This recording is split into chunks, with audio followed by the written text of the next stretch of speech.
நான் போனை அட்டென்ட் பண்ணாத வரைக்கும் இவங்க இப்படி பண்ணிட்டு தான் இருப்பாங்க.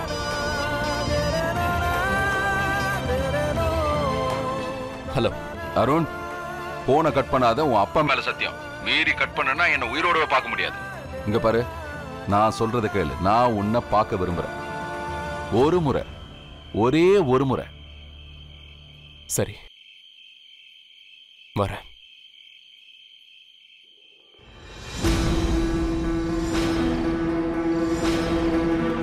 ஷானு, ராத்திரியில கார்டன்ல என்ன பண்ற? அது என்னன்னா, நான் இப்போ ஒரு விஷயம் யோசிச்சுட்டு இருக்கேங்க. இந்த அர்ஜுன் தாஸும் பிரீத்தியும் தான் மகனை எப்படி அவ்வளவு சுலபமா போக விட்டுறாங்கன்னு தெரியலங்க. என்ன சொல்ல வர்ற? வீரன், உங்க அன்பான அண்ணன் இருக்காருல்ல, போயிட்டாரு தான் மகனை சமாதானப்படுத்த. திருப்பி அவனை கூட்டிட்டு வந்து வீட்டுல உட்கார வைக்க போறாரு. அவ்வளவுதான். அருண், நீ வரலன்னா உன் அம்மா செத்துருவா. அவ உன்னை பெத்து எடுத்து விடா. அவ மேல கொஞ்சமாவது பரிதாபப்படு. இந்த பூமியில அம்மாவுக்கு இணையா யாருமே இல்ல. அவ தெய்வ மாதிரி. அவளை கலங்க விடக்கூடாது. உன்னோட தாயும் அந்த கடவுளை வந்து நின்னா நீ தாயை தான் வணங்கணும், கடவுளை வணங்க தேவையில்லை. அப்பேற்பட்டவளை வந்து பாடுறா. உன் அம்மா விட எனக்கு எதுவும் பெருசு இல்ல. இங்க பாரு, நான் உன் முன்னாடி இதோ இதோ கையெடுத்து கும்பிட்டு கெஞ்சி கேட்டுக்கிறேன். ஊர்ல என்ன பெரிய சிங்கன்னு சொல்லுவாங்கல்ல, அப்பேற்பட்ட சிங்கம் இப்போ உன் முன்னாடி கையெடுத்து கும்பிட்டு கேட்டுக்குது. பிடிவாதத்தை விட்டுட்டு வீட்டுக்கு வந்துடு ராசா. அப்படின்னா நீங்க உங்க வாக்க தவறிட்டீங்க. ஆனா ஏன்னு தெரியல, இதோ இந்த இந்த மனசுல அர்ஜுன் தாஸ் எனக்குன்னு ஒரு நம்பிக்கை இருக்கு. என் அப்பாவால அவர் மனைவியை பார்த்துக்க முடியும். அப்புறம் நான் வீட்டுக்கு திரும்பி வரணும்னு நீங்க நினைச்சீங்கன்னா அது ஏன்னு புரிஞ்சுக்க முடியுது. நீங்க என் கூட இருக்கணும்னு ஆசைப்படுறீங்க. ஆனா நான் ஏற்கனவே உங்ககிட்ட சொல்லியிருக்கேன், சேர்ந்து இருக்கிறதுனால வெறும் பிரச்சனைகள் மட்டும்தான் வருது. ஆனா நான் யார் கூட இருக்கணும், யார் கூட இருக்க கூடாதுன்றது அந்த முடிவை நான் மட்டும்தான் எடுப்பேன் அர்ஜுன் தாஸ். அதனால நீங்க உங்க குடும்பத்தை பாத்துக்கங்க, அப்புறம் நான் என் குடும்பத்தை பாத்துக்கிறேன்.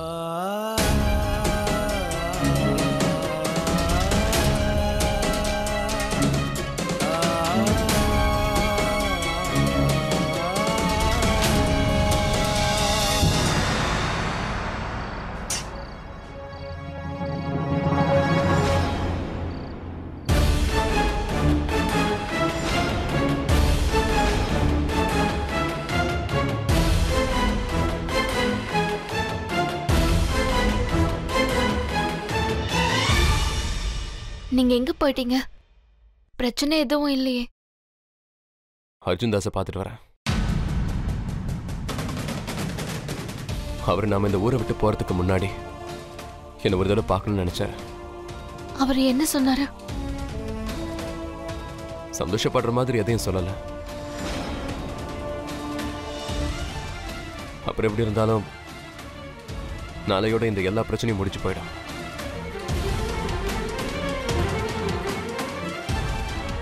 வா.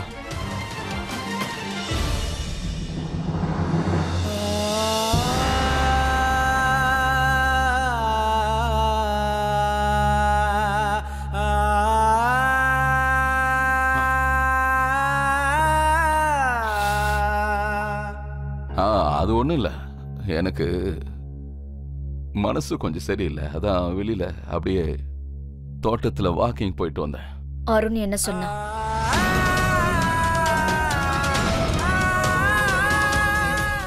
அது அம்மா அப்பா எவ்வளவு பண்பாடு சொல்லி கொடுத்து வளர்த்திருந்தாலும் சரி, கலாச்சாரம் சொல்லி கொடுத்திருந்தாலும் சரி, பசங்க அவங்க இஷ்டப்படிதான் இருப்பாங்க.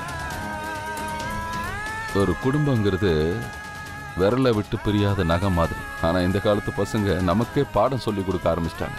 நகம் வளர வளர அதை வெட்டி தூர தூக்கி போடுற மாதிரி போட்டுருணும். அவன் நீங்க உங்க குடும்பத்தோட சந்தோஷமா இருங்க, நான் என் குடும்பத்தோட சந்தோஷமா இருக்கேன்ட்டான். நாம எல்லாரும் சேர்ந்து இருந்தா பிரச்சனைகள்லாம் வருமா?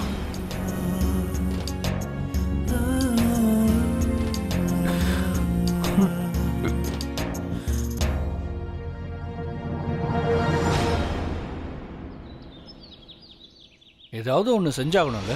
ஒரு ஒருவேளை அருணும் சௌமியாவும் இந்த ஊரை விட்டு போயிட்டாங்கன்னா அப்புறம் அவங்கள தேடுறது ரொம்பவே கஷ்டமாயிடும். அம்மா நீங்களே என்ன பண்றீங்க? மாமாவும் அத்தையும் எங்க போனாங்க? அவங்களோட நீ பார்க்கணும். அது சரி, வந்துட்டாரு அத்தை மாமாவோட செல்லம். விஷயம் தெரியாதா? உங்க மாமாவும் அத்தையும் இந்த ஊரை விட்டு நிரந்தரமா போறாங்கப்பா. அவங்க அப்படி என்கிட்ட சொல்லவே இல்ல. அப்புறம் உங்களுக்கு எப்படி தெரியும்? ஓ சிண்டு கண்ணா, சாரிங்க. உங்ககிட்ட சொல்லாம அவங்க தப்பு பண்ணிட்டாங்க. அது என்னன்னா, ராத்திரி உங்ககிட்ட சொல்ல வந்தப்போ நீங்க தூங்கிட்டு இருந்தீங்க, அதனால சொல்லல. அப்ப என்ன எழுப்பி இருக்கலாம்ல. எனக்கு இப்பவே அவங்கள பார்க்கணும். சிண்டு வாய மூடு. எனக்கு இங்க சௌமியா அத்தை வந்தே ஆகணும். அப்புறம்லாம் இல்ல, இப்பவே வரணும். எனக்கு அவங்க 2 பேரையும் பார்க்கணும். வாங்க போய் கூட்டிட்டு வரலாம். அது சரி, ஒரு திருநங்கைய கல்யாணம் பண்ணிக்கிட்டு அருண் ஏற்கனவே பைத்தியக்கார மாதிரி சுத்திட்டு இருக்கான். அடுத்தது இந்த சின்னது, இதுக்கும் பைத்தியம் பிடிச்சிருச்சு. திருநங்கைங்கெல்லாம் ரொம்ப நல்லவங்க. நான் பெரியவனானதும் திருநங்கையை தான் கல்யாணம் பண்ணிப்பேன். சிண்டு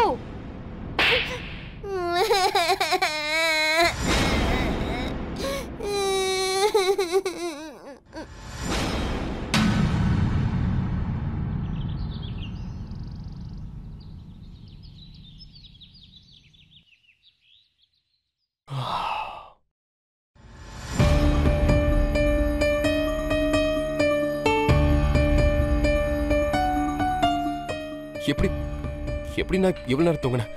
சௌமியா, சௌமியா எந்திரி. சௌமியா, அங்க டைம் பாரு. ட்ரெயின் மிஸ் ஆயிட போகுது. எந்திரி.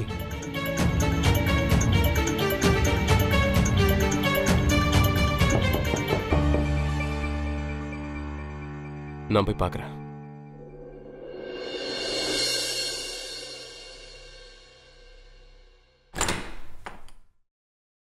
பாட்டி நீங்களா? இந்த பாட்டி. வாங்க பாட்டி.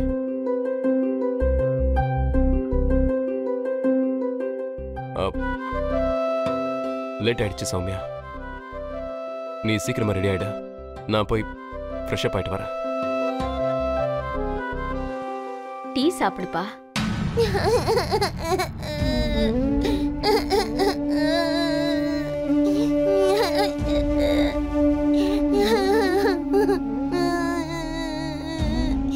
சிண்டு, எதுக்காக நீ இப்ப தேவையில்லாம அழுதுகிட்டு இருக்க?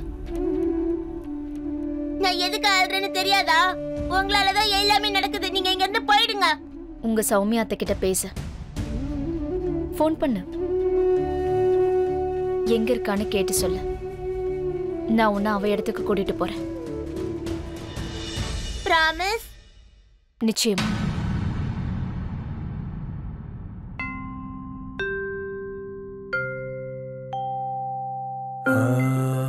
பாட்டி, எனக்கு ஒண்ணுமே புரிய மாட்டேங்குது. எப்படி அவரை எல்லார்கிட்ட இருந்தும். உன் மனசுல என்ன ஓடிட்டு இருக்குன்னு எனக்கு தெரியும். ஆனா சௌமியா, ஒரு சில வேளையில மனுஷங்க காலத்துக்கு ஏத்த மாதிரி நடக்க வேண்டிய சூழ்நிலை வந்துடுமா? பின்னால என்ன நடக்குது, இனிமே என்ன நடக்க போகுது, தலையில என்ன எழுதி இருக்கு, இத பத்தி எல்லாம் யோசிக்க முடியாது. அருண் உன் மேல உயிரையே வச்சிருக்கான். அதனால அவன் உன்னை எங்க கூட்டிட்டு போறானோ நீ பேசாம அவன் கூட போயிடு. நீ இத பத்தி ரொம்ப யோசிக்காத.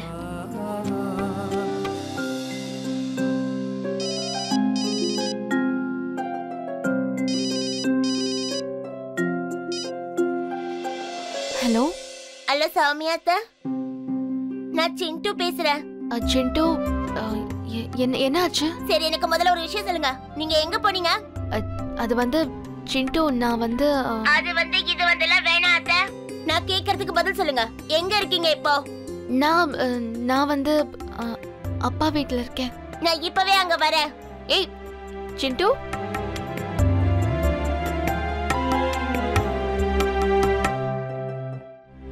அத்தை அவங்க அப்பா வீட்ல இருக்காங்களாம். நான் போய் அவங்கள கூட்டிட்டு வரேன்.